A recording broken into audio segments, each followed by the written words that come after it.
Saya izin buka masker untuk menyapa saudara. Shalom Bapak Ibu.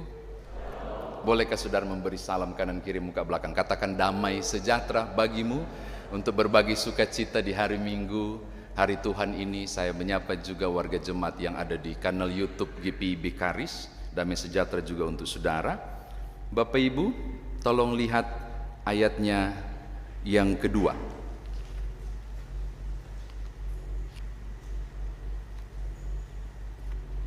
Saya bacakan untuk saudara.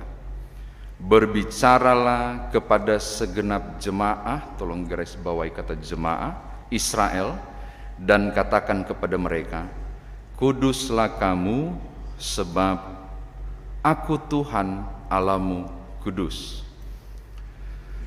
Dari kata kodasim tiu, you shall be holy. Ini kalau salah baca dan salah paham akan terkesan ini perintah. Karena Tuhan itu kudus, maka saya harus kudus. Jadi karena Tuhan Allahku kudus, maka aku harus membuat diriku menjadi kudus. Tidak ada excuse, tidak ada alasan. Kalau Tuhan itu kudus, saya juga harus kudus karena ini perintah. Ini salah baca. Ini bukan perintah Bapak Ibu. Ini lebih kalau pakai kodasim tiu itu lebih pada pernyataan, bukan perintah. Sehingga terjemahan bebasnya bisa dibilang begini. Karena Tuhan Allahmu kudus, maka kamu akan kudus. Jadi kekudusan saudara bukan aku akan berusaha kudus karena Tuhanku kudus, nggak bisa. Siapapun saudara dan saya, tidak ada orang di kolong langit ini yang bisa bersejajar dengan kekudusan Allah. Nggak ada. Upaya apapun engkau dan aku buat, saudara dan saya tidak bisa menandingi kekudusan miliknya Tuhan. Makanya ketika berkata, kuduslah kamu karena aku Tuhan Allahmu kudus, kalau salah paham, oh saya harus jadi, nggak bisa. Lebih tepatnya adalah karena aku Tuhan Allahmu kudus, kamu akan kudus. Apa maknanya? Kekudusan itu saudara peroleh karena Tuhan. Amin. Ini penting loh Bapak Ibu. Banyak orang salah karpa. Tolong buka Roma pasal 3 sebagai pembuktian.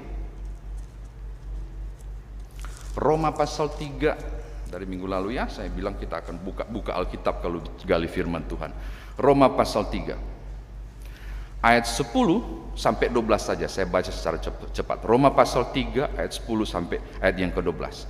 Seperti ada tertulis, tidak ada yang benar, seorang pun tidak. Tidak ada seorang pun yang berakal budi, tidak ada seorang pun yang mencari Allah. Semua telah menyeleweng, mereka semua tidak berguna, tidak ada yang berbuat baik, seorang pun tidak. Di kolong langit ini hanya karena kasih karunia Allah saudara diselamatkan.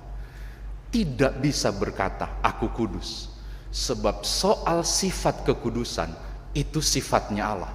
Kita tidak bisa kudus. Yang memungkinkan saudara dan saya kudus adalah karena Tuhanku kudus, maka aku akan dikuduskan. Tadi saya bilang garis bawahi kata jemaah, ya tah, di ayat 3 ayat 2. Bapak Ibu, ada dua jenis penggunaan kata sandang untuk Israel. 3, orang-orang Israel, umat Israel, lalu ini jemaah Israel. Kata jemaah ini hanya digunakan jika berhubungan dengan kehadiran Allah. Musa sampaikan ke mereka, jemaahku, berarti Tuhan ada di dekat. Saya mau bilang kekudusan terjadi karena Tuhan yang kudus. Bapak Ibu tahu arti votum? Votum itu bukan pembukaan ibadah, tapi votum itu pengesahan bahwa sidang itu, ada hakim di sini, ada pengacara, sidang ini dibuka, tang. Itu votum. Votum itu pengesahan sidang itu berjalan, sidang jemaat ini berjalan. Dan kekudusan jemaat ini terjadi ketika Tuhan hadir. Gereja tidak pernah kudus, tapi ketika bersekutu dengan Tuhan yang Maha Kudus, kita jadi kudus. Itu pengertian hendaklah kamu kudus. Tadi di GTC saya bilang, seperti orang Manado bilang, tampias. Kira-kira begitu. Kalau Bapak Ibu ada hujan, baru hujan jatuh, itu yang kena ke itu tampias tuh, itu sudah kekudusan Allah, karena Tuhan hadir kita jadi kudus. Engkau tidak bisa menjadi kudus tanpa Allah. Ini catatan pertama dulu supaya jadi penting. Tidak ada upayamu yang memungkinkan engkau mengalami kekudusan, saya dan saudara. Yang kedua Bapak Ibu, tiba-tiba masuk, ini menarik loh ayat 3. Setiap orang di antara kamu haruslah menyegani ibu dan ayahnya, memelihara hari Sabat, jangan berpaling kepada berhala-berhala. Kok tiba-tiba muncul itu? Ini bicara soal perintah dan bicara soal ketaatan. Lalu jadi kontak yang menarik. Kekudusan itu hanya mungkin terlihat dari ketaatan melaksanakan perintah. Dari mana Bapak Ibu dan saya mengukur kekudusan? Aku nyembah Tuhan, aku beribadah kepada Tuhan, tampias Tuhan pekudus pa kita, percikan kudusnya ada di saya. Dari mana orang tahu saudara dikuduskan? Hidup saudara dan saya dalam ketaatan, itu maksudnya. Jadi parameter kekudusan akan dilihat orang di luar gedung gereja ini cuma satu, terlihat nggak perilaku hidupnya adalah pribadi orang yang taat pada ketetapan Allah. Jadi kekudusan itu dapat center dari ketaatan. Tanpa ketaatan kita tidak bisa proklamirkan keluar bahwa kita telah dikuduskan. Bagaimana mungkin? Perilaku hidup saya dan saudara tidak taat, kita tidak mungkin bilang di luar kita kudus. Karena gambaran kekudusan terlihat langsung dari ketaatan. Ini catatan kedua. Yang ketiga Bapak Ibu, tolong lihat perintah-perintah ini. Kalau tadi tihyu, ini tirayu dalam bahasa Ibrani, itu berarti engkau akan takut pada orang tuamu, atau hormat. Lembaga Alkitab Indonesia lebih memilih segan atau menyegani orang tuamu. Tiba-tiba digandengkan dengan memelihara hari-hari Sabat atau beribadah. Ini perlu dicurigai Bapak Ibu. Ayat 3 perlu dicurigai. Karena Ulangan pasal 20 tentang 10 hukum, itu tentang Tuhan itu di atas. Baru turun ke bawah, baru hormatilah ayahmu dan ibumu. Jauh sekali jaraknya. Tapi di imamat ini menarik. Karena ini untuk peribadahan, tiba-tiba digandeng. Menghormati, menyegani, rasa takut dalam tanda kutip kepada orang tua, didekatkan dengan beribadah kepada Allah di hari Sabat. Seakan mau memberi makna sangat penting. Anak-anak muda dengarkan baik-baik. Ketaatan saudara pada orang tua adalah bagian penyembahanmu kepada Allah. Mengukur kehidupan rohanimu dalam peribadahan terlihat dari seganmu dan hormatmu pada orang tua. Bukan saya yang bilang, ayat 3 yang bilang. Jadi betapa ternyata agung itu milik Allah. Penghormatan kepada Allah itu bagian dari peribadahan juga. Ternyata tanda ketaatan hingga masuk pada kekudusan. Bagaimana mungkin mengukur kekudusan? Langkah pertama, hormatilah orang tua. Karena menghormati orang tua adalah perintah. Ketika aku taat, percikan kekudusan jadi bagianku. Tadi yang ketiga, sekarang yang terakhir sekali. Tolong Bapak Ibu lihat, janganlah kamu berpaling kepada berhala-berhala, ayat 4. Itu menarik loh, penjelasannya di pasal 20 kitab Keluaran. Tolong lihat dong, pasal 20 Keluaran ayat 5. Saya baca cepat ya. Jangan sujud menyembah kepadanya atau beribadah kepadanya, sebab aku Tuhan Allahmu, lihat ini, adalah Allah yang cemburu, yang membalas kesalahan kepada anak-anaknya, kepada keturunan yang ketiga dan keempat dari orang-orang yang membenci aku. Tuhan tuh cemburu. Jealous itu berarti saya punya hak, tapi kau tidak memberikannya. Engkau umatku, tapi engkau tidak melakukan penyembahan padaku. Itu cemburu yang dimaksud. Dan ketika menyembah berhala atau Allah lain, berapa generasi Tuhan cemburui dan marah? Keturunan ketiga dan keempat. Saya, anak saya, punya anak dan punya anak lagi.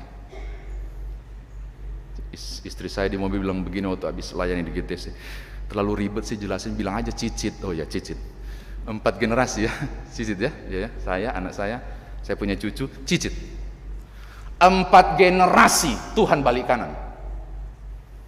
Ketika engkau tidak memberi penyembahan yang benar, bukan kepada Allah, tetapi kepada berhala, Tuhan murka 4 generasi. Saking cemburunya, tanpa ketaatan tidak ada kekudusan. Sehingga penting sekali cermin kekudusan terlihat dari ketaatan. Saya kira demikian firman Tuhan ditafsirkan bagi kita. Nah, sekarang bagaimana saudara dan saya bawa firman Tuhan ini di hari Minggu Prapaskah ke-6,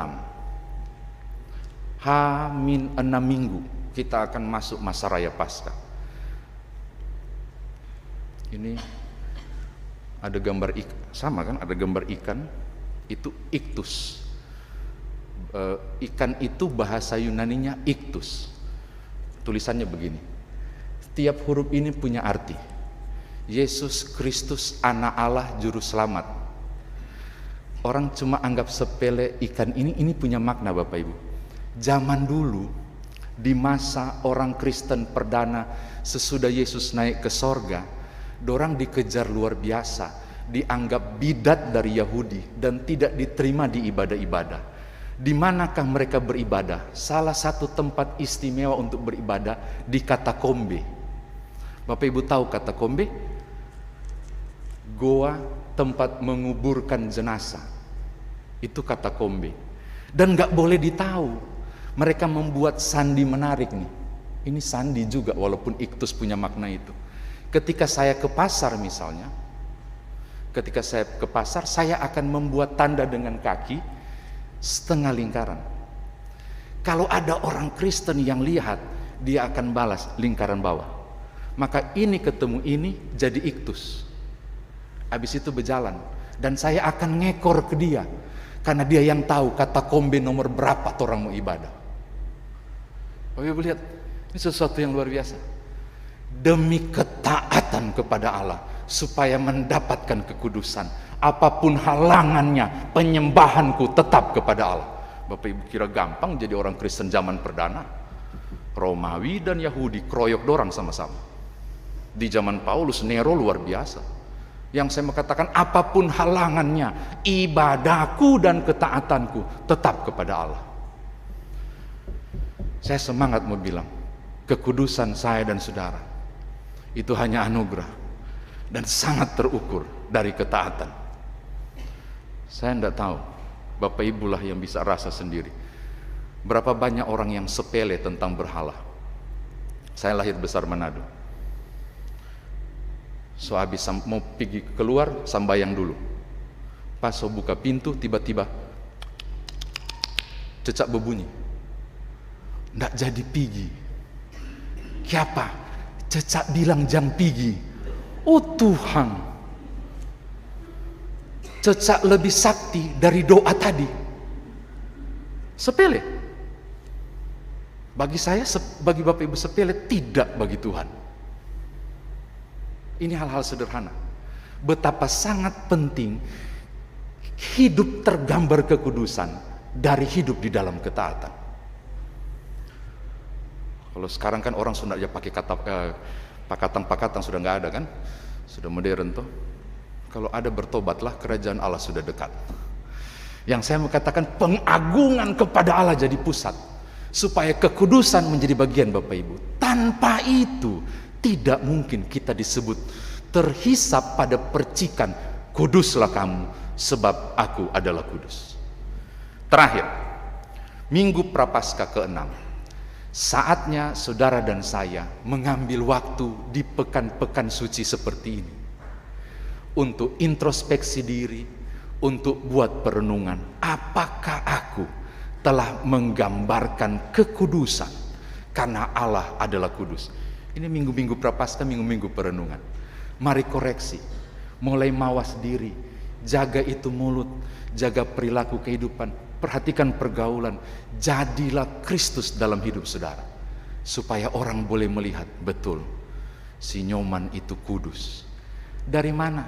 Karena perilaku hidupku dalam ketaatan. Selamat taat, karena Allah itu kudus. Biarlah engkau dan saya dikuduskan pula oleh Tuhan. Haleluya. Amin.